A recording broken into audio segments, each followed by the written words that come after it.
ایک دفعہ کا ذکر ہے کہ ایک گاؤں کے کنارے چھوٹے سے گھر میں علی اور سارا نامی بہن بھائی رہتے تھے۔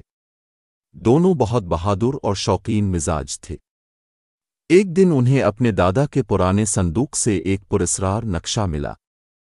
نقشے پر ایک جنگل اور ایک خزانے کا نشان بنا ہوا تھا۔ علی نے پرجوش ہو کر کہا، سارا، ہمیں اس خزانے کی تلاش کرنی چاہیے۔ سارا نے سر ہلاتے ہوئے جواب دیا، ہاں، لیکن ہمیں محتاط رہنا ہوگا۔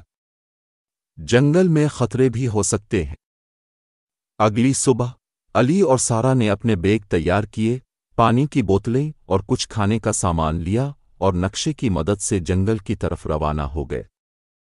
جنگل کا راستہ خوبصورت لیکن پیچیدہ تھا۔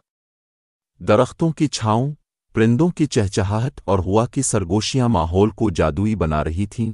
چلتے چلتے انہیں ایک پرانی جھونپڑی ملی جہاں ایک بزرگ بابا بیٹھے تھے۔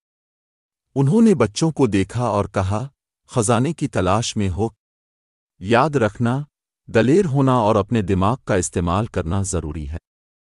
آگے چل کر علی اور سارا کو ایک گہری ندی کا سامنا ہوا۔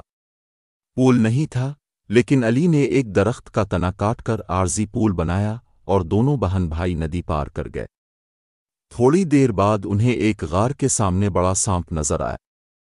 سارا نے اپنی سمجھداری سے سانپ کو ایک طرف بھٹکایا اور وہ غار میں داخل ہو گئے۔ غار کے اندر انہیں نقشے کے مطابق زمین پر ایک خاص نشان ملا۔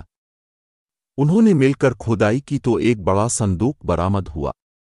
صندوق کھولنے پر اندر سنہری سکے، جواہرات اور ایک پرانے کاغذ پر لکھا ہوا پیغام ملا۔ حقیقی خزانہ بہادری اور تعاون میں ہے۔ یہ دولت تمہارے گاؤں کے کام آئے گی۔ علی اور سارا نے خزانے کو گاؤں والوں کے ساتھ بانٹا اور پورے گاؤں میں خوشی کی لہر دوڑ گئی۔